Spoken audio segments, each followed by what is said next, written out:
This is The Brief on India's masterclass in energy and trade diplomacy with the UAE. With the 75-day US-Iran war essentially closing the Strait of Hormuz, India just completely bypassed the geopolitical chaos. As an international trade analyst, seeing this level of supply chain diversification and risk mitigation is absolutely fascinating. So how does a country that relies heavily on imports survive when its main trade artery gets cut off?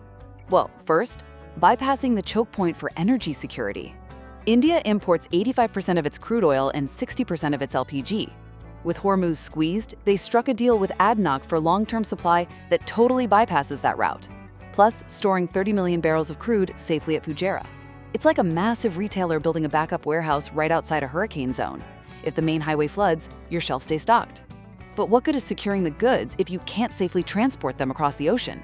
Second, securing the trade routes. They signed a defense pact covering maritime security, and Prime Minister Modi explicitly condemned Iran's attacks.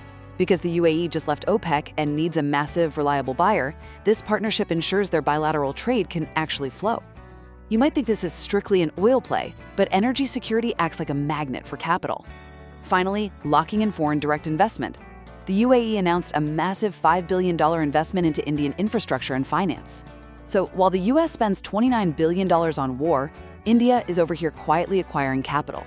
While other nations burn resources on conflict, India is quietly using trade diplomacy to secure the next 20 years of its economic and energy independence.